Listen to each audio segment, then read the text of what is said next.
Hi, I'm Chris. First Peter 2:17 says, "Show respect to everyone. Love the family of believers.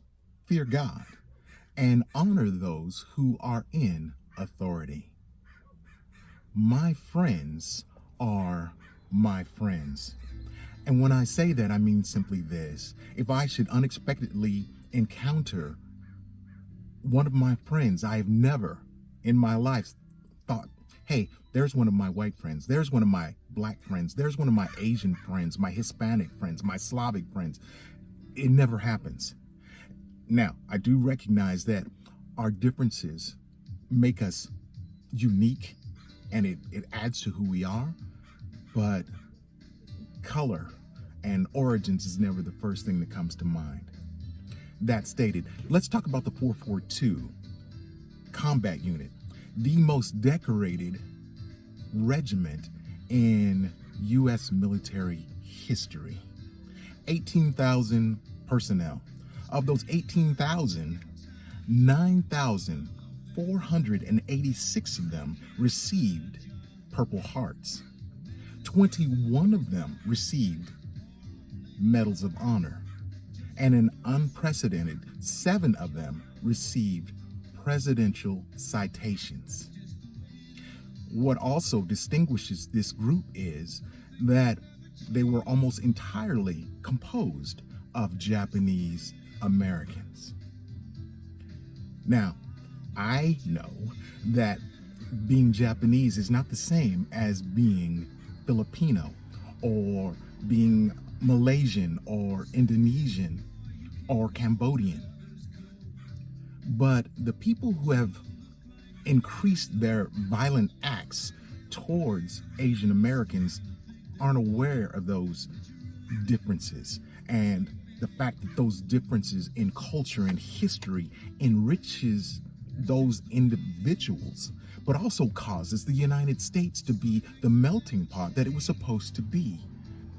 And if we want to continue in strength, we have to celebrate those differences, not let them cause us to divide.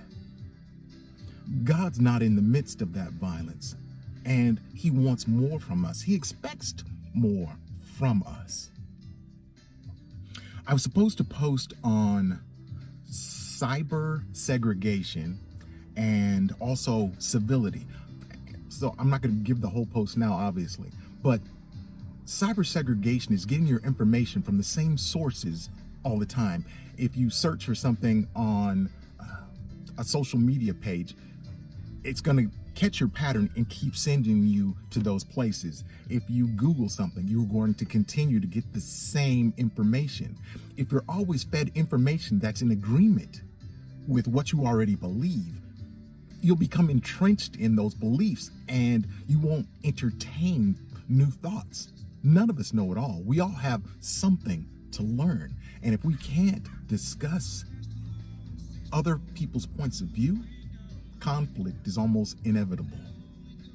But again, we're better than that. I could ramble on about that forever, but as far as civility is concerned, people say things online, in cyberspace, on social media that they would never say in person.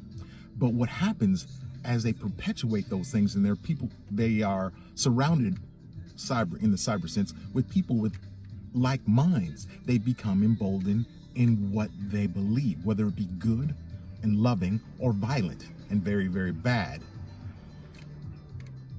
But if we don't say something, if we don't do something, we're complicit.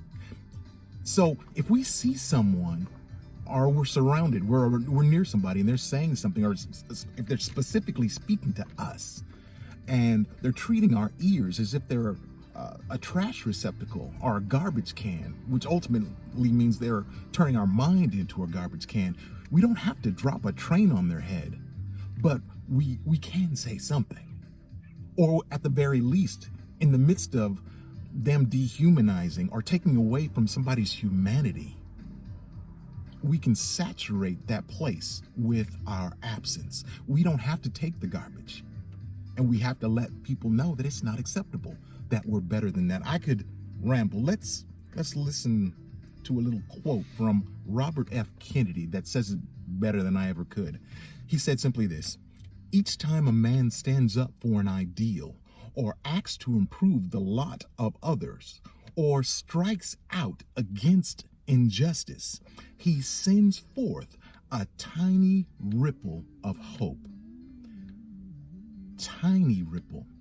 Doesn't seem like it makes a difference, but if each and every one of us make a tiny ripple, we can bring about a change. That's for your consideration. Grace and peace.